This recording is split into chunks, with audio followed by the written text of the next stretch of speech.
Սիրելի հեռուստադիտողներ, ողջունում եմ ձեզ, ես քաղաքագետ Գևորգ Մելիքյանն եմ, սա իմ հեղինակային վերլուծական հաղորդաշարն է Եվրամեդիա 24-ի եթերում։ Մենք այսօր տեսակապով կապ ենք հաստատել մեր լավ բարեկամ գործընկեր Տիգրան Ավագյանի հետ։ Տիգրանը Ուկրաինայի ներքին գործերի նախկին փոխնախարար է, ինչպես նաև անվտանգության հարցերով փորձագետ եւ վերլուծաբան է աշխատում մի շարք կարևոր միջազգային կորպորացիաներով։ Այսօր մենք նաև կզրուցենք տարբեր հարցերի շուրջ, մասնավորապես կանդրադառնանք Հայաստանի որոշակի հարցերին, փորձենք տեսնել, թե ինչպես պետք է ուժեղացնել Հայաստանը, որն է Հայաստանի Սփյուռքի դերակատարությունը եւ ինչպես նաև ներքաղաքական զարգացումները։ Եթե ժամանակ եղավ կանդրադառնանք նաև ռուս-ուկրաինական կոնֆլիկտին։ Թերևս կլինի ժամանակ, որովհետեւ կարծում եմ, որ մենք Տիգրանի բացառիկ փորձառությունը պետք է օգտագործենք նաև այդ հարցին պատասխանելու համար։ Տիգրան, ողջունում եմ ձեզ։ Բարև ձեզ, հարգելի Գևորգ։ Ուրախ եմ ձեզ տեսնել, մենք առաջին անգամ ենք տեսակապով միշտ կյանքում շատ ենք շփվել, շատ առիթներ ենք ունեցել անձնապես շփվելու, այս անգամ արդեն մենք այս ձևաչափով ենք եւ ուրախ եմ, որ ստացվում է եւ մենք կունենանք բարբերաբար էլի միացումներ ձեզ հետ, քանի որ դուք դեռևս Հայաստանից դուրս եք։ Սկսենք նրանից, որ մայիսի 9-ին պետք է լինի Նիկոլ Փաշինյանի այցելությունը Մոսկվա, եւ դա շատ հակասական տրամադրություններ եւ քննադատություն է առաջացրել նա անգամ Հայաստանի ներսում եւ այսօր օրինակ ազգային ժողովի նախագահ Ալեն Սիմոնյանը ասաց, որ նորմալ է, որ Փաշինյանը մեկնում է Մոսկվա, քանի որ Հայաստանը 300,000 մարդ է կորցրել ֆաշիզմի դեմ պայքարում, այսինքն դրանով ինքը փորձեց բացատրել գնալու նպատակը եւ մոտիվացիան։ Հիմա բայց փորձենք հասկանալ, եթե Եվրամիությունը շատ խիստ է դիտարկում այդ այցելությունները, եթե Եվրամիությունը թշնամի է անգամ համարում Ռուսաստանին, ինչպես է ստացվում, ինչպես կարող է մի երկիրը համ փորձել խոսել եվրոպական ինտեգրացիայի մասին, համ լինել Մոսկվայում, ի վերջո ընտրության խնդիր պետք է լինի, թե կարելի է այսպես մանևրել, դուք ինչպես եք տեսնում դրսից։ Շնորհակալ եմ հարցի համար։ Ուզում եմ նշեմ հետևյալը. ամեն ինչ ինչ-որ կատարվում է Եվրոպայում, իսկ Հայաստանը Եվրամիության քաղաքականության տեսակետից գտնվում է արևելյան Եվրոպայում, այդպիսի գեոպոլիտիկ դաշտում, արդյունքն է Եվրամիության թուլության, ինչ նկատի ունեմ։ Կա որոշում Եվրամիության դիվանագիտության ղեկավարի, որը արտահայտվեց, որ Եվրամիությունը դեմ է մասնակցելու եւ որ Եվրամիության անդամները եւ այն երկրները, որոնք ուզում են միանան Եվրամիության, Եվրամիությունը դեմ է, որ ղեկավարները պետությունների գնան Մոսկվա, բայց նույն ժամանակ մենք տենում ենք, որ Հունգարիայի եւ Սլովակիայի ղեկավարները մտադրված են գնալու Մոսկվա եւ մասնակցել մայիսի 9-ի միջոցառումների։ Դա խոսում է Եվրամիության թուլության մասին։ Նույնը այդ պատերազմը, որը հիմա արվում է Ուկրաինայի դեմ, այդ թուլության անհամաձայնության արդյունքն է։ Մենք պիտի հետևենք այն արձագանքներին, որոնք մենք կնկատենք ամսի 10-ին, ինչ որ վերաբերվում է Հայաստանի Հանրապետության վարչապետի այցելության Մոսկվա։ Այսօր ոչ մի ամերիկյան օֆիցիալ մարմինները բարձա չեն արտահայտվել կամ անալիտիկ մարմինները Հայաստանի վարչապետի այցելության վերաբերյալ։ Նույն ձևով այդպիսի արձագանք չկա Ուկրաինայի կողմից։ Մենք ունենք Հայաստանի բնակչության մտահոգությունները եւ մենք ունենք Եվրամիության դիվանագիտության ծառայության ղեկավարի արտահայտությունը, որ պետք չի գնալ Մոսկվա։ Ուրեմն Եվրամիության արձագանքը ինձ թվում է պիտի ցույց տա իրանց որոշումը։ Չէ, Տիգրան, բայց ես ոչ թե Եվրամիության արձագանքի մասին խոսում, այլ այն մասին, որ ի վերջո այս մարդը Ռուսաստանի հետ է, թե Եվրոպայի հետ է ուզում լինել։ Եվրամիությունը ինքը կարող է ընդհանրապես Հայաստանին տենց ասել, որ ուշադիր են, եւ այլն, բայց իրանց համար մեծ առումով այս պահին գոնե Հայաստանի կարևորությունը այնքան չի, որ իրենք նստեն եւ մանավանդ Հայաստանը անդամակցության հարց չի էլ ներկայացել, այսինքն նա չի դիմել Եվրամիության անդամակցության հարցով։ Ես ուղղակի հասկանալի վերջո այդ ընկալումը իրեն ընկալում են որպես արևմտամետ եվրոպական ճանապարհով գնացող, թե իրեն ընկալում են որպես Ռուսաստանի քաղաքականությունը շարունակող մեկի։ Ճիշտ ասած, Եվրամիության եւ Արևմուտքի հետ միանալու համար անհրաժեշտ են ճշգրիտ շատ շիտակ կայլեր։ Ես ինչ նկատի ունեմ։ Հայաստանը պիտի սահմանապակի իր հարաբերությունները Ռուսաստանի հետ եւ դա պիտի լինի իրավաբանական որոշումների դաշտում եւ միջազգային պայմանագրերի դաշտում։ Եվ այդ կարծիքը շատ անգամ արտահայտվում է Եվրոպայի քաղաքական գործիչների եւ Ամերիկայի կողմից։ Այսօր մենք չենք տենում այդպիսի քայլեր, որոնք ցույց են տալի, որ Հայաստանը ամբողջ իր ղեկավարությամբ, էլիտայով, որոշմամբ գնում է դեպի արևմուտք։ Դրա համար դա մենակ ոչ թե խոսքերը, այլ որոշումները։ Այդպիսի որոշումներ այսօր չկան։ Հայաստանը մնում է ODKB-ի անդամ եւ Հայաստանը մնում է SNG-ի անդամ։ Դրա համար խոսալ այսօր ինտեգրացիայի մասին այս վիճակում շատ բարդ է, հաշվի առնելով, որ ինչ որ նկատվում է առայսօր դա Հայաստանի ակտիվ կոմունիկացիա Թուրքիայի, Ադրբեջանի հետ եւ Ռուսաստանի հետ։ Մենք չենք նկատում Եվրամիության հիմնական երկրների մուտքը Հայաստան առայսօր, ոչ Ֆրանսիայի, ոչ Գերմանիայի, հիմնական կոնտինենտալ Եվրոպայի պետությունների։ Այն ինչ որ ես ուզում եմ ասել դրա վերաբերյալ։ Դրա համար Եվրամիությունում եւ Արևմուտքում չկա այդպիսի կարծիք, որ Հայաստանը ճշգրիտ գնում է դեպի արևմուտք, հաշվի առնելով, որ չկան իրավական որոշումներ չեն նկատվում։ Լավ, Տիգրան, եկեք փորձենք հասկանալ Հայաստանի ուժեղացման այդ դեպքում ինչ ճանապարհներ եք տեսնում։ Ես պատահական չի, որ ընտրել եմ այս սիմվոլը, քանի որ ես այստեղ տեսնում եմ եւ պայքարի, եւ անցյալի, եւ ապագայի հետ կապված խնդիրների այդ միասնության, միասնական լուծման, այսինքն դա վերաբերում է եւ ցեղասպանության խնդրին, դա վերաբերում է Արցախի կորստին, դա վերաբերում է մեր պատմական տրավմաներին, դա վերաբերում է մեր այսօրվա անորոշություններին։ Ինչ պետք է անի Հայաստանը, ըստ ձեզ, որպեսզի ինքը կարողանա դուրս գալ այս փակուղիներից, որոնցում հայտնվելու մեղավորներից մեկը նաեւ հենց ինքն է։ Տարբեր, այստեղ առանց անձնավորելու իշխանությունները եւ այլն, բայց հասկանալի է, որ ինքը չի կարողացել ճիշտ լուծումներ բերել եւ հայտնվել է այնտեղ, որտեղ կա։ Թեև մի կողմից է պիտի ասենք, որ շատերը համարում են, որ Հայաստանը շատ ամեն ինչ ճիշտ է անում, ֆանտաստիկ լավ է, ամեն ինչ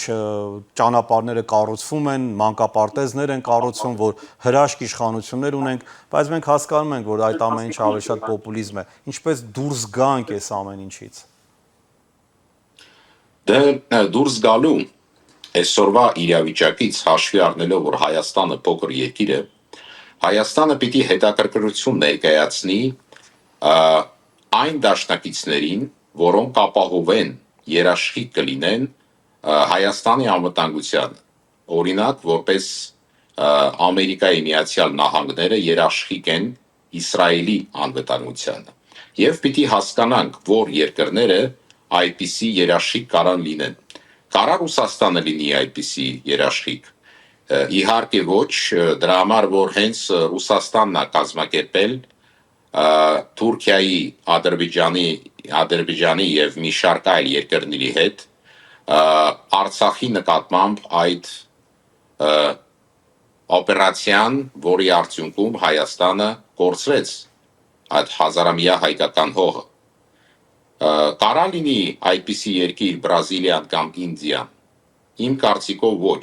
ոչ էլ Չինաստանը, որը օգտագործում է Ռուսաստանը որպես ասենք տենց իր ներկայացուցիչ գեոպոլիտիկ պայքարի մեջ։ Դրա համար իմ կարծիքով այդպիսի կենտրոնը այսօր կարա լինի մենակ Ամերիկան։ Որ Ամերիկան լինի այդպիսի կենտրոնը, Հայաստանը պիտի անցկացնի այդպիսի քաղաքականություն, որը համընկնի Ամերիկայի նախագահի Դոնալդ Տրամփի քաղաքականության հետ, իր տեսակետների հետ։ Եվ միանգամից մենք պիտի պատասխանենք այն հարցի. Հայաստանը հիմա կատարում է այդպիսի քաղաքականությունը, թե ոչ։ Իմ կարծիքով եւ ոչ միայն ինձ, ոչ միայն դա իմ կարծիքն է, Հայաստանը հիմա չի շարժվում համատեղ ինչ-որ մի space-ի, ինչ-որ մի գեոպոլիտիկ մատրիցայի հետ, որը հիմա իրականացնում է Դոնալդ Տրամփը։ Բայց մի րոպե, Դիլան ջան, եթե նույնիսկ ինչ-որ հարցում չնայած դա բարդ հարց է, որպեսզի Հայաստանը Միացյալ Նահանգների հետ միևնույն դաշտում լինեն, անգամ այդ պարագայում դուք Իսրայելը նշեցիք, այստեղ շատ ու շատ նյուանսներ կան, այնպես չի, որ Միացյալ Նահանգները հանդիսանում է Իսրայելի ուղղակիորեն անվտանգության երաշխավորը եւ Իսրայելի հետ ինչ էլ պատահի Միացյալ Նահանգները կանգնած է Իսրայելի կողքին, դա էլ այդպես չի։ Դա ավելի շատ ընկալումն է, որ նրանք աջակցում են եւ այլն, բայց Հայաստանի պարագայում մինչեւ այդ ձեր ասած գործընկերները լինեն այդքան երաշխիք տվողներ, Հայաստանը ինքն ներսում անելիքներ չունի։ Միայն խնդիրը գործընկերներն են։ Ես ուղղակի չեմ հասցել ասեմ երկրորդ մասի։ Հայաստանը միակ կենտրոնանալով իր ռեսուրսների վրա 3 միլիոնանոց երկիր այսօրվա աշխարհում ի վիճակի չի ապահովի իր անվտանգությունը այս հիմիկվա բնակչությամբ եւ հիմիկվա քաղաքականությամբ, հիմիկվա տնտեսական մակարդակ ունենալով։ Դրա համար անցնելով երկրորդ հարցին,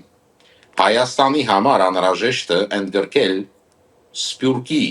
այն հայկական շերտերը, որ ներգրավել իրենց Հայաստան, որ հրավիրել իրենց Հայաստան,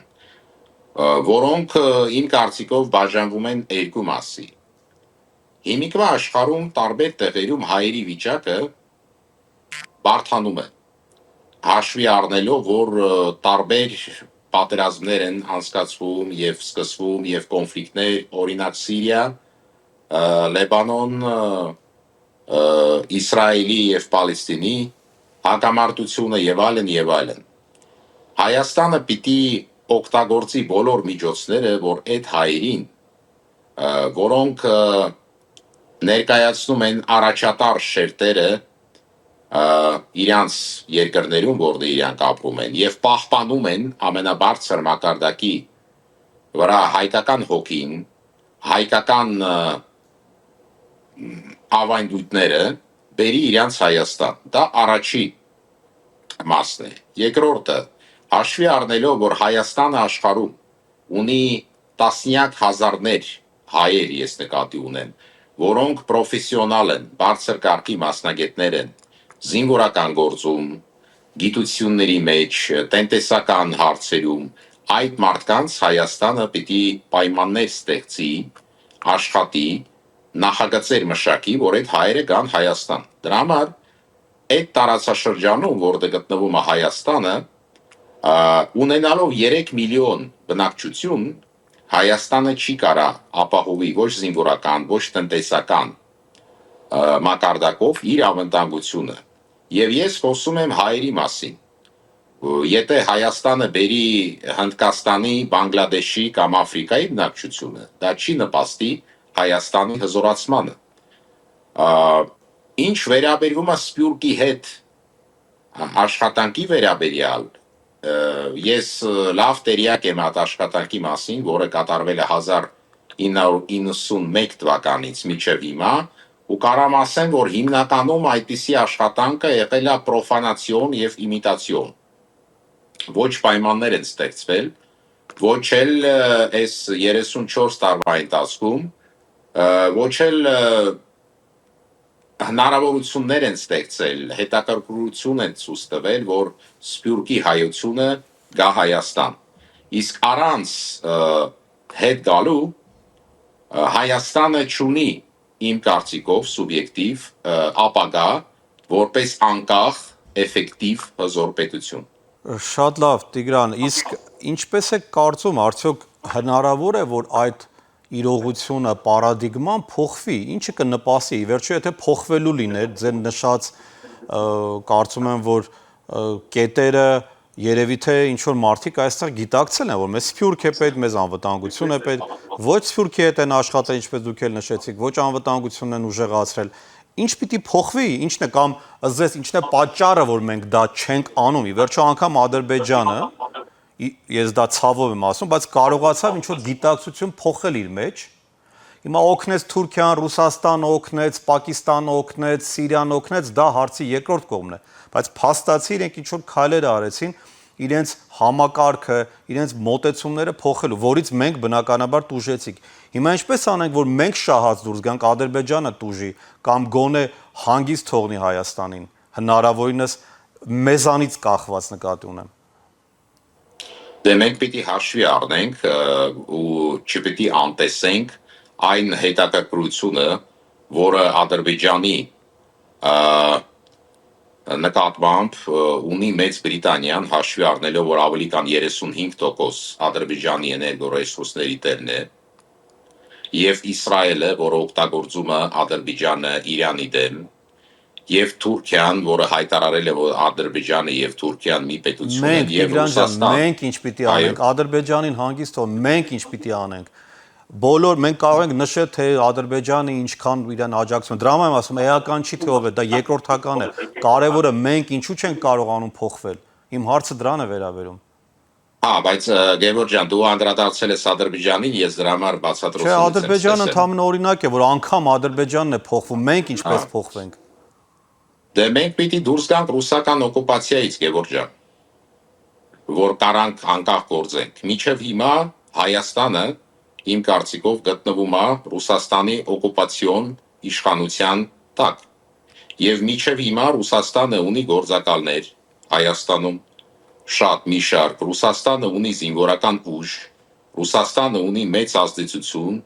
եւ մինչև հիմա գնահատական չի տրվել Ռուսաստանի դերակատարությամբ Արցախի 44 օրվա պատերազմին։ Դրա համար Հայաստանը պիտի ազատվի Ռուսաստանից։ Իսկ ոնց կարա ազատվի առանց ավելի մեծ եւ հզոր կենտրոնի վրա հիմնվելով, որպես ես նշեցի Ամերիկայի Միացյալ Նահանգների։ Դրա համար հիմնվելով Մեծ Բրիտանիային, Ֆրանսիային կամ Գերմանիային,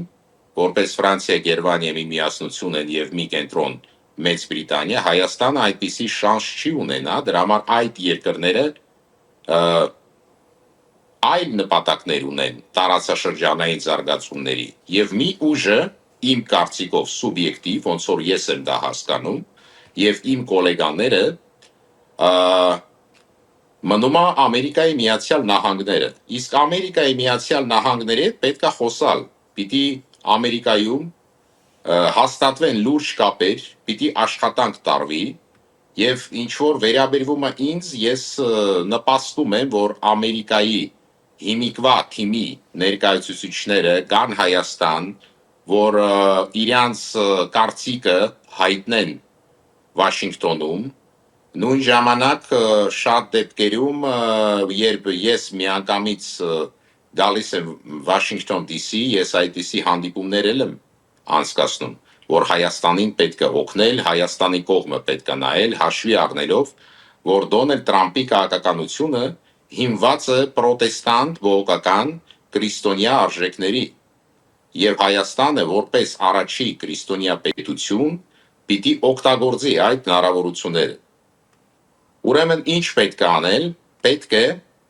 որ հայերը, ոնց որ միանգամից կրկնեմ, իրենց քաղաքականությունը, եթե ուզում են փոխվել Ռուսաստանից, մոտիկացնեն Ամերիկայի Միացյալ Նահանգների տեսակետներին եւ քաղաքացիության։ Գիտեք, Դրա Տիգրան, համար ես աշխատանք շատ պիտի եմ արվի։ լսում, ես էլ եմ ժամանակին այդ թեզերը առաջ տարել գործընկերներ գտնելու, դա շատ կարևոր բան է, աշխարհում առանց գործընկերոջ հնարավոր չէ, բայց ես չեմ կարողանում անընդհատ լսել, որ Հայաստանը պետք է կատարի աշխատանք իր ներսում համակարգ փոխելու, կրթություն փոխելու, անմիջապես մենք գնում ենք Ռուսաստանը բնականաբար քննադատելու, բայց լուծումը տեսնում ենք մեկ այլ պետության հետ գործընկեր լինելու մեջ։ Իսկ այդ պետության հետ գործընկեր լինելու համար դու պիտի չունենաս համակարգ, դու պիտի չունենաս կայացած հասարակություն, տնտեսություն, թե միայն մեր խնդիրն է նա, թե տեսնենք ումից են կարողանում կցորդ լինել, կարճել ու ասել դե մենք փոքր ենք, մենք ոչինչ չենք կարող, եթե չկա մեծ տերություն, մենք կորած ենք։ Մենք ինքներս Իսրայելը դրանով է, Իսրայել, որ կարողացել է համոզել եւ բերել Ամերիկային այնպիսի դաշտ, որ իր հետ համագործակցի։ Ոչ թե թույլ վիճակում ընդամենը գործընկեր, եկեք մեզ գործընկեր դարձեք, մեր շահերը պաշտպանեք։ Տենց չի։ Դու պիտի ինքդ կարողանաս այդ ուժը ներկայացնել քեզ այնպես։ Իմ հարցը դա է, ինչպես ուժ կուտակել, ինչպես դառնալ ուժեղ առաջին հերթին, որ նաև քեզ հետ գործընկերներ ուզենան աշխատել ի վերջո։ Անպայման ես համաձայն եմ դրա հետ։ Դրա համար պետք է նոր արյուն բերել, այն հայերին բերել, որոնք ազդված չէին սովետական իշխանության հայ ազգի վերափոխման ընթացքներին, որոնք բերեցին այդպիսի իրավիճակին Հայաստանում, ոնց որ մենք ունենք հիմա եւ այդ 34 տարվա ընթացքում։ Եթե 34 տարվա ընթացքում Հայաստանը չի կարողացել այդպիսի էլիտար քաղաքական ուժեր ասպարեզ բերել, որոնք կարան Հայաստանը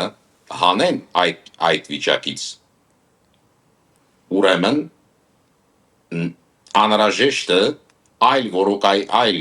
որոկային քաղաքականություն, որ վարի նաև Սփյուռքը, բայց Սփյուռքում էլի մենք ունենք մեծ խնդիրներ։ Մենք պիտի հաշվի առնենք, որ Եղեռնից հետո, որը մինչև հիմա ազդումը հայ ազգի վրա, ոչնչացվել է հայ ազգի 70%-ը։ 70%-ը հայ ազգի ոչնչացվել է հայկական էլիտան, ու մինչև հիմա օգտագործեն այդպիսի ժողովրդական ասացվածքը Հայաստանը ուշքի չի եկել, որ երկիր է կարա ուշքի գա, որ ինքը իր գիտես, արի պատկերացնենք, որ այն տարածքները, գյուղերը, քաղաքները, որտեղ ծնվում էին հայերը, դա մի մեծ գործարանն է։ Մենք պիտի հաշվի առնենք, որ այդ մեծ գործարանից մնաց 4%-ը Եղեռնից հետո։ Չմոռանանք, որ միլիոնավոր հայեր են սպանվել, եւ հայերին վերևից իջեցրել են 1.5 միլիոն թիվը, որը հայերը նաեւ ընդունում էին, չեն ընդունում, եւ հիմա կան ուժեր, որոնք ասում են պիտի մոռանանք Եղեռնի ճանաչմանը։ Ես չեմ ասում, որ Սփյուռքում ամեն ինչ լավ է, ամեն ինչ վատ է նույնպես եւ Սփյուռքում։ Մենք 100 տարի զբաղվել ենք Եղեռնի ճանաչման, բայց ոչ ոք չի ուզեցել զբաղվի արդյունքների Եղեռնի վերլուծման, որ մենք արդյունքների հարցը լուծենք։ Մենք Թուրքիայում 1 միլիոնից ավել գերի ենք թողել եւ բացի մասնավորներից ոչ մի հայկական քաղաքական ուժերը Սփյուռքում ոչ էլ եկեղեցական չի լուծել այդ հարցը, որ այդ մարդկանց բրկեն, ու այդ հայ կանայք ծնել են միլիոն թուրքեր եւ քրդեր։ Հայ երեխեքը դարել են Թուրքիայի էլիտը զինվորական եւ գիտնական։ Մենք շատ հարցեր ունենք եւ ցավալի է, որ մինչեւ հիմա մենք չենք սկսել, արդեն 100 տարուց ավել է անցել 23 թվականից, 102 տարի, որ Եղեռնը վերջացավ, մենք մինչեւ հիմա ոչ մի հարց չենք լուծել։ Հայաստանում հայկական հոգին չվերականգնվեց սովետական իշխանությունից հետո, Սփյուռքում էլ մենք չստեղծեցինք ոչ մի համահայկական կազմակերպություն։ Նայ, ես մեծ հանդիպումներ եմ ունեցել շատ բարձր մակարդակի վրա եւ Չինաստանում եւ Ամերիկայում, նախարարից բարձր մակարդակի վրա, եւ ինձ միշտ հարց են ուղղել, ինչի հայերը չունեն համահայկական կազմակերպություն։ Մենք ունենք այդպիսի կազմակերպությունը, եթե Հայաստանում չի ստացվում։ Եթե Հայաստանում ստացվում է, ինչ որ ստացվում է, ուրեմն խոսալու համար ամենագլխավոր ուժերի հետ աշխարհում պիտի լինի մի կազմակերպություն։ Մենք 102 տարվա մեջ այդպիսի կազմակերպությունը չստեղծեցինք։ Մենք ունենք երկու կաթողիկոս։ երկու պատրիարք, մի կաթողիկ եկեղեցու կաթողիկոս, ունենք բողոքական եկեղեցու ղեկավար, 6 կրոնական ղեկավար, ունենք 3 ավանդական ուժեր Սփյուռքում, Դաշնակցություն, Ռամկավար եւ Հնչակ, որոնք ոչ մի բան չկարողացան անեին։ Նույնը մենք տենում ենք ինչ կատարվեց Հայաստանում։ Դրա համար երբ հարցը ծագում ինչ պիտի անենք, պիտի ստեղծենք այդպիսի ուժը։ Մի կանի փորձերը Սփյուռքում կատարվում են եւ իրականացվում են, բայց հաշվի առնելով, որ Սփյուռքը աշխատում է առանձին եւ Հայաստանը աշխատում է առանձին, մենք ունենք ինչ որ ունենք հիմա։ Դրա համար պիտի ուժ ծնվի, դրա համար միջև հիմա ես այդ ուժը չեմ տենում, որը սկսի այդ ընթացքը մեծ եւ հզոր ուժ, որը ունի ֆինանսական հնարավորություններ եւ որը ընդունված է եւ Վաշինգտոնում եւ կլինի ընդունված եւ Բերլինում եւ Լոնդոնում եւ այլն եւ այլն եւ այլն եւ կարանա համագործակցի Գևորգ ջան։ Դրա համար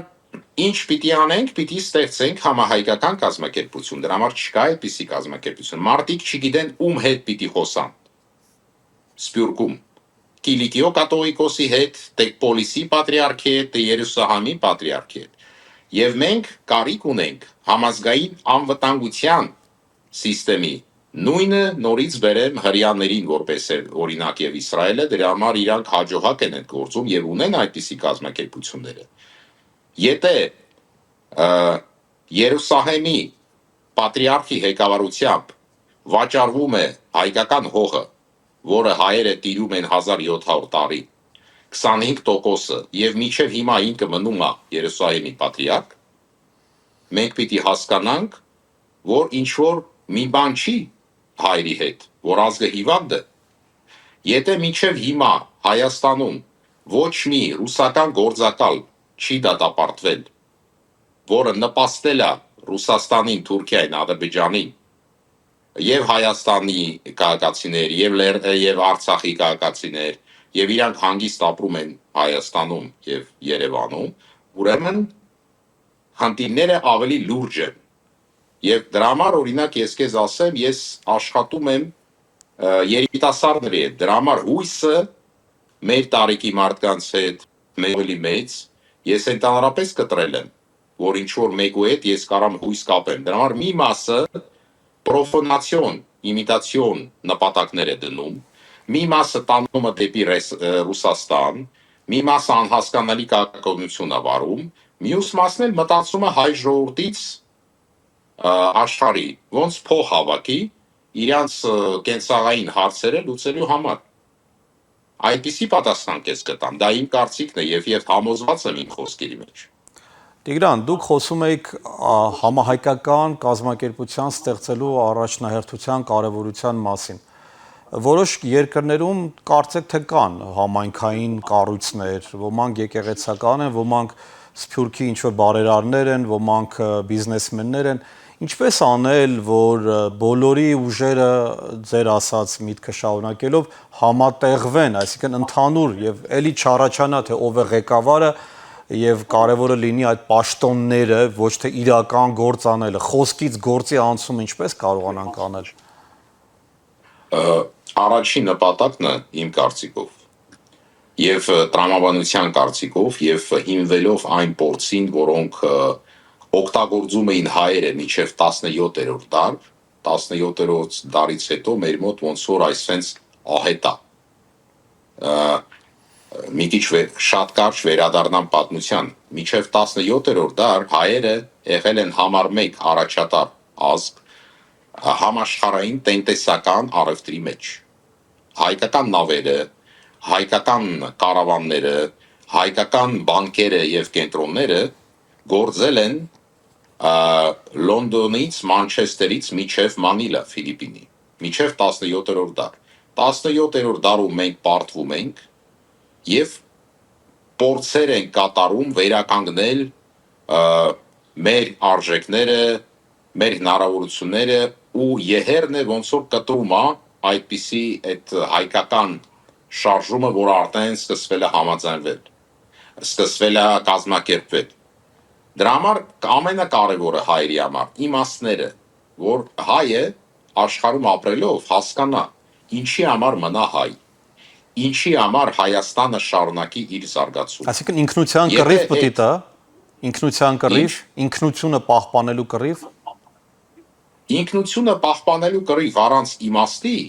կբերի մենակ ձուլման։ Պիտի մեծ իմաստներ լինեն։ Մարդիկ դնում են մեծ իմաստներ, որ հասնեն միջին իմաստների։ Ինչի մարդը պիտի մնա հայ։ Ես օրինակ բերեմ, ինչու մնա պրոբլեմը հայկական սփյուռքի։ Օրինակ հայկական հայ երիտասարդը ապրելով Բեյրութում, մասնակցում է սպորտային ակումբին, գնում է հոմենտմեն, մասնակցում է եկեղեցական գործունեությանը, մասնակցում է սկաուտային գործունեությանը, սովորում է կոչարի կամ յարխուշտապ առելը, սովորում է Կիրակնորիա դպրոցում կամ միջնակարգ դպրոցում խոսալ հայերեն։ Հետո այդ գիտելիքներով այդ հայ երիտասարդը ուր է գնում։ Ոչ մի տեղ, ինքը ոչ մեկին պետք չի։ Գոյություն չունեն կորպորացիոն ստրուկտուրաներ, որոնք օգնում են հայ երիտասարդին կամ գիտելիքները Յարխուշտա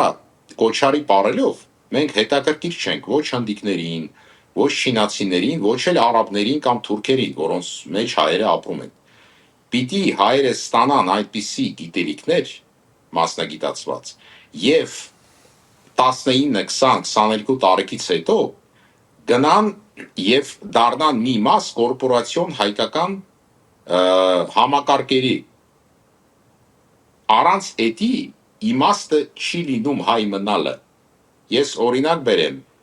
նույն Նյու Յորքում հрьяաները գրանտային սիստեմներ ունեն, նույն Լոնդոնում, նույն Բերլինում, որոնք իրանք ոնց որ ասած ջոգում են խելոք երեխաներին եւ ոչ խելոք օգնում են իրանց, գտնում են իրանց տեղը եւ ապահովում են իրար օգնելը այդ կազմակերպությունը։ Մենք այդպիսի սիստեմ չունենք։ Դա է խնդիրը, բայց ուշ չի ստեղծել այդպիսի սիստեմը։ Ու եթե parza որ լավ կլներ, որ Հայաստանում բոլոր այդ կենտրոնները ստեղծվեին, բայց չի ստացվում, կան բացատրություններ ինչի։ Հայաստանը, հայկական ադատները, հայկական հոգին, հայկական տրադիցիաները իշնորիվ խորհրդային իշխանության վերափոխվել են։ Այդ կապը հայկական հազարամյա պատմության հետ կտրվել է Հայաստան։ Եվ մենք ունենք արդյունք, ինչ է կատարվում հիմա։ Ու էդի վատ արդյունքը, շատ վատ արդյունքը, դրա համար Հայաստանն էլ, Հայաստանում պիտի լինի նպատակ, ինչի համար գոյություն ունի Հայաստանը, ինչի համար ապրում է հայը։ Ինձ համար այդ նպատակը որպես հայի համար կա, պահպանել ամբողջությամբ հայկական պատմությունը, վերադարձնել հայկական պատմական հողերը, ստեղծել ուժեղ հզոր հայկական աշխարհ, որը պիտի հիմնվի Հայաստանին, որը մենք հիմա ունենք։ Դա իմ նպատակն է։ Բայց եթե ես մենակ եմ, կամ մենք 10 հոգի ենք, կամ 100 հոգի ենք, ու հայերի մեծ մասը մտածում է ուրիշ խնդիրների մասին, ուրիշ նպատակներ է դնում, ոչ մի բան չի ստացվելու։ Դրա համար օրինակ ասեմ, որ ես տենում եմ ամենահիմնական ուժը ինֆորմացիոն աշխատանքի մեջ։ Դրա համար ի սկզբանե միշտ խոսք է։ Եվ այդ խոսքը պիտի ուղղված լինի երիտասարդ հայերի։ Միչև հիմա, հարգելի Գևորգ ջան, եթե յուրաքանչյուր հային հարց տաս, պատմական Հայաստանը ինչ մասերից է բաղկացած, 95% այդ պատասխանը, պրիմիտիվ պատասխանը չի կարա տա։ Դա է խնդիրը։ Հայաստանում դուրս արի փոց եւ հարցրու պատմական Հայաստանը կանի 4 մասից է բաղկացած։ Տիգրան, մենք ինչ հարցում ենք Հայաստանում ըստ ձեզ Թերանում, որ մենք չենք կարողանում այդ տրանսֆորմացիան ապահովել այդ խորհրդային անցյալից կամ որևէ օկուպացիայից դուրս գալ եւ դառնալ ինքնաբավ, ուժեղ, ինքնավստահ, անվտանգ պետություն։ Ինչ որտեղ ենք մենք Թերանում, հիմնական, եթե 3 օրինակ թերությունները ասեք։ Ես հետևյալը ուզում եմ ասել։ Դա Հայաստանի դեմ աշխատանքի արդյունքն է։ Պիտի հասկանանք։ Եվ 90-ական թվականներին եւ Հայաստանում անհայտանում էին, զոհվում էին, սպանվում էին հայ պատրիոտներ եւ Հայաստանից դուրսը։ Իսկ այդպիսի մարդիկ, որոնք մենակ մտածել են այլ երկրների շահերի մասին, այդ երկրները բրթել են դեպի իշխանություն, հիմա Հայաստանը կահումը այդ ամեն ինչի արդյունքը։ Դա է խնդիրը Հայաստանի։ Ես օրինակ բերեմ, որ հայերը ցավալի է տեղյակ չեն շատ դեպքերի մասին, որոնք կատարվել են։ Երբ կազմակերպվել է հետ գալը հայերի Ստալինի կողմից, Սփյուռքի հետ գալը 30-ական, 40-ական թվականներին, ընտրվել են Հունաստանի, Սուրիայի, այլ երկրների ամենաաղքատ շերտերը, իրանց մի մասը ընդհանրապես, ասեմ ձեզ, փաստաթղթեր կան, հայ չի եղել, հայախոս ժողովուրդ է եղել, իրանք բերվել են Հայաստան։ Բայց սովետական միությունը ամեն ինչ արել է, որ զարգացած հայկական համայնքները, թեկուզ սովետական միության մեջ, հրիմի հայերը, որոնք Հայաստանին տվել են Մերգելյանին, մի հոգի է եկել Մերգելյանը, եւ դա կրթության արդյունքը, Նախիջևանի հայերը, ես նկատի ունեմ Ռուսաստանի Նախիջևանը, Արմավիրի հայերը, բարձր կարգի հայերը, որ Հայաստան չգան։ Նաեւ Ռուսաստանը, սովետական միությունը չի թողել, որ այն հայերը, որոնք ցույց են տալի մեծ ծննդաբերություն, իրանք էլ չգան Հայաստան։ Օրինակ բերեմ, ես ուզում եմ բերեմ կոնկրետ օրինակներ, որ հայերը իմանան, ցավալի է տեղյակ չեն, սկի գիտնականները չգիտեն դրանց մասին։ Երբ Աջարիայից հայախոս հայ մուսուլմաններին, խեմշիլներին Ստալինը ակսորեց դեպի Կազախստան, Կիրգիզիա եւ Սիբիրիա, 6000 հոգի հենդուց հանվեց։ Իրանք ուզում էին գային Հայաստան, չեն թողել։ Դրա համար իրանք ունեին շատ երեխա եւ իրանք կարային նոր հիմք կլնեին եւ Հայաստանը։ Երբ օրինակ Հրիմից հայրին Ստալինը ակսորեց 44 թվականին 13000 հայ, Հայաստան մի հոգի չեն թողել որ կա։ Տարել են Սիբիր ու հատ ընտանիքներով նակցրել են։ Դրա համար իրանց մեջ եղել է հզոր հայկական հոգի։ Մենք պիտի հասկանանք, որ արհեստական ձևով Հայաստանը տուրացրել է եւ Ռուսաստանը թուրացրել, Թուրքիան իր տեղը, Ռուսաստանը իր տեղը։ Եվ հիմիկվա Հայաստանը այս իրավիճակը Թուրքիայի, Ռուսաստանի հատուկ օպերացիաների արդյունքն է։ Հայերը պիտի գիտակցեն։ Լավ, Տիգրան ջան, դուք էլի դրսում եք փնտրում խնդիր։ Ես անընդհատ ուզում եմ, որ մենք մեր ներսի խնդիրը հասկանանք։ Դուք տանում եք էլի դրսում, թե ով մեզ ինչ արէ, հասկանալի է, միայն հայերին չեն վնասել, բայց ամենաս փորձում է, չէ, ինչ-որ մի բանով գտնել լուծումներ, հաշվի առնել, հասկանալ այդ իրողությունները, հասկացանք, մեզ վնասել են, մեզ կոտորել են, հասկացանք, հիմա հրեաներին էլ են կոտորել, այդ մարդիկ ոտքի են կանգնել, պետություն են ստեղծել, որ էլ չկոտորվեն, իրենք են սկսել կոտորել, տնտեսություն են ստեղծել, գյուղատնտեսություն են ստեղծել ժամանակակից, բժշկություն են ստեղծել աշխարհի լավագույններից մեկը, կրթություն են ստեղծել, աշխարհին տվել են մեծանուն գիտնականներ, հայկական լուծումը որը պիտի լինի հաշվի առնելով ձեր ասած նաև գործոնները իհարկե դրսի այդ բոլոր խնդիրները մեր դեմ ունեցած, բայց մենք ինչ անենք, ոնց հաղթահարենք այդ դրանք։ Իմ խնդիրը սա է։ Գևորգ ջան, որ մենք բերում ենք օրինակներ, ես համաձայն եմ, ես էլ եմ օրինակ բերում, մենք պիտի հաշվի առնենք այդ օրինակների հիմքը, եթե Իսրայելը ստեղծվեր մենակ սեֆարդների ու ֆալաշների կողմից, քո կարծիքով, դա ինչ Իսրայել կլներ այսօր։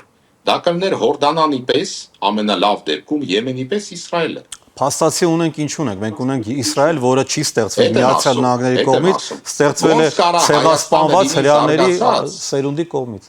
Ոնց կարա Հայաստանը լինի զարգացած, եթե ամենազարգացած շերտերը մնացին դուրսը Հայաստանի։ Ոնց կարա լինի զարգացած։ Okay, ուրեմն առաջինը ֆիքսենք դա, այսինքն մենք ունենք ուղեղների խնդիր, մասնագետների, ուղեղների, վիժներների, ստրատեգների խնդիր, որը պետք է մենք կարողանանք, մենք ներսում չենք կարող դա ստեղծել, քիչ է այդ պաշարը, ռեսուրսը քիչ է։ Չէ, ներսում կարելի է ծեսել, բայց շատ ժամանակ դա կզբաղեցնի։ Երևի Հայաստանը այդ ժամանակը չունի, հաշվի առնելով դեմոգրաֆիկ իրավիճակը եւ այն տեմպերը, այն արագությունը կողքի երկրների, որոնք ոնց որ իրանք զարգանում։ Լավ, ինչի՞ չի Հայաստանը, եթե Հայաստան ունի դեմոգրաֆիա, այո, Հայաստանը ունի լուրջ դեմոգրաֆիական խնդիր։ Ինչի՞ է դեպքում ինքը չի անում ուղղություն, այդ ուղղությամբ քայլեր շատացնելու ծնանելիությունը, խրախուսելու ընտանիքներ ներգաղթ ապահովելու, չէ՞ որ չի, հակառակ մենք արտագաղթ ունենք։ Խնդիրը էլի ամերիկացիներն ու ռուսներն են, որ հայերը երեխա չեն ունենում։ Դե այդ հարցը պիտի տալ Հայաստանի բնակչությանը, ինչի իրանք ընտրել են այդպիսի իշխանություններ 1991 թվականից, Բա ես եմ ձեզ հարցում, բա որոնք ինչի են այդպիսի ընտրել։ քաղաքականություն են։ Բա ինչի են ընտրել։ Երևի դա համապատասխանում է այն իրավիճակին, ինչ որ ստեղծվել է Հայաստանում, ինչի մասին ես խոսում եմ այս թողարկման ժամանակ։ Այդ արհեստական իրավիճակին, որի մեջ հայերին մցրել է, դա է խնդիրը։ Եվ պետք է փոխել ամբողջ ազգով, բոլորով այդ իրավիճակը։ Ոնց կարելի է փոխել։ Մենակ սոցիոտեխնոլոգիայի ձևով վերափոխել հայերի մտածելակերպը եւ Հայաստանում եւ դուրսը։ Այդպիսի աշխատանք տանել, որ հայերը հույս չդնելով Հայաստանի իշխանության վրա, ուզենան վերադառնան Հայաստան։ Այդպիսի գործունեություն պիտի կատարի ամեն մի մարդը, որ ունի հնարավորություն դրա համար, հնարավորության չափ։ Ես այդ ձև եմ տենում այդ հարցի լուծումը։ Եթե Հայաստանի ներսում կա երկու թև, մեկը տանում է դեպի Ռուսաստան, մեկը տանում է դեպի Թուրքիա ու Ադրբեջան եւ անհասկանալի ուրիշ ուղղությամբ եւ ոչ մի երրորդ ուժ չկա, ուրեմն երևի պետքա որ այն մարդիկ, որոնք կազմում են 100% ու այդպիսի ուժեր են ընտրում, կազմեն Հայաստանում 40%, որ ուրիշ ուժերը գան ու ընտրվեն։ Դրա համար հայեր պիտի հետ գան, հայկական հոգով, հայկական մտածելակերպով, մասնագիտացված, ու Հայաստանը պիտի այդ հայերին ընդունի։ Մալը այպես անենք, որ այստեղից չգնան, որտեղ այստեղից գնում են մարդիկ, շարունակում են արտագաղթել, ինչպես այսպես ճակերտավոր լավագույն ավանդույթներով։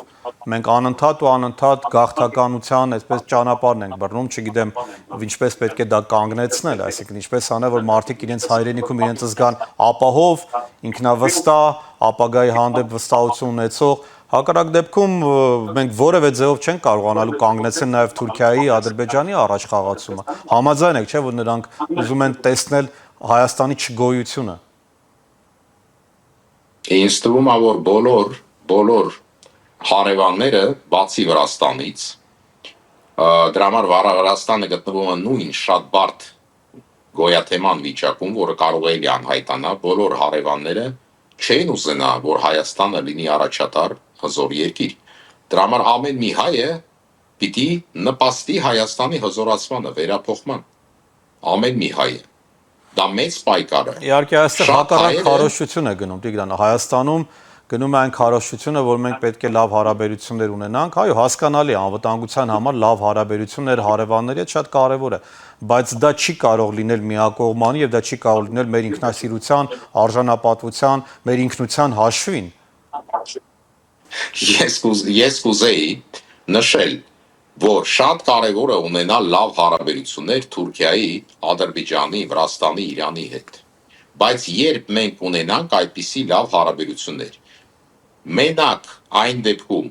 երբ մենք ունենանք հզոր բանակ, հզոր տնտեսական մարմին եւ երբ մենք ունենանք մեծ բնակչություն, մեր նկատի ունեմ մեծ բնակչությունը, Հայաստանը այդ տարածքով գոյություն կունենա եւ ապագա, եթե սկսի իր բնակչության թիվը 5 միլիոնից, 5 միլիոնից հայ, ոչ թե 5 միլիոն ռուս, հնդիկ եւ Աֆրիկայի բնակիչ։ Ես էթնիկ հայերի մասին եմ խոսում։ Այդ վաղտ մենք ունենանք այդ ապագան։ Դրա համար մինիմալ ռեզերվիստների թիվը, որը Հայաստանը պիտի ունենա տղամարդկանց եւ կանանց, որոնք պատրաստ են եւ այդ պատրաստություն ունեն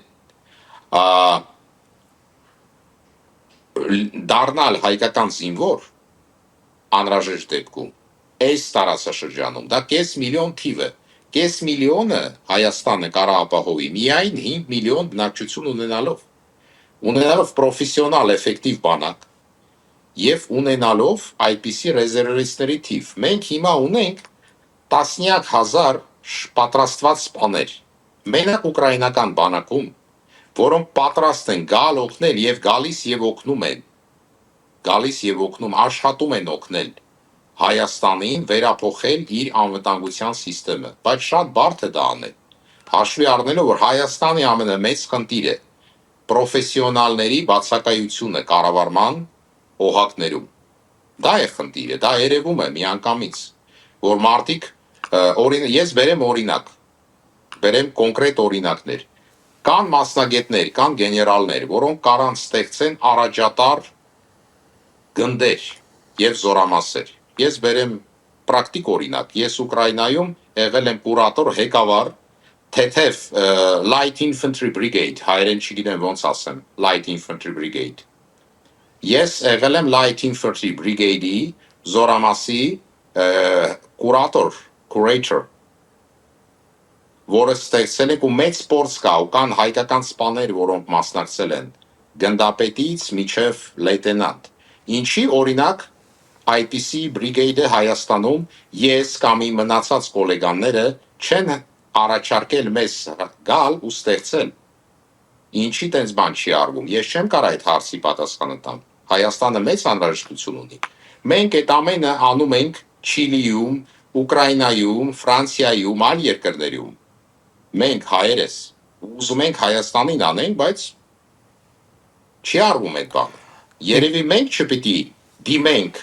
ոնց է գործում Իսրայելը, ինքն է գտնում այդպիսի հրեաներին, դիմումը, բանակցությունները վարում եւ հրավիրում է։ Իսկ կոկարցիկով ես պիտի փորձեմ կապնվեմ Հայաստանի ղեկավարության հետ եւ առաջարկեմ այդպիսի նախաձեռնությունները։ Դուք չեք առաջարկում, տասնյակ հարյուրավորներ առաջարկում են, միևնույնն է մերժում են ստանում, անգամ երբ որ իրենք են դիմում։ Տիգրան, ես կուզեի, քանի որ ավարտում ենք 1-2 րոպեից արդեն, կուզեի ամեն դեպքում շատ հակիրճ խոսեք սցենարի, երկու սցենարի մասին, որ դուք տեսնում եք ռուս-ուկրաինական պատերազմում, երկու սցենար, որը ըստ ամենառեալն է։ Առաջինը ես մեծ կարևորություն եմ տալի հիմիկվա այդ պայմանագրի ստորագրմանը։ Ամերիկան արդեն ունի իրավաբանական հիմք Ուկրաինան պաշտպանելու համար։ Ամերիկան ամեն ինչ անում է, որ իջացնի գները նավթային էներգոռեսուրսների, որը միանգամից խփում է Ռուսաստանին, եւ բոլոր սանկցիաները այն պետության նկատմամբ,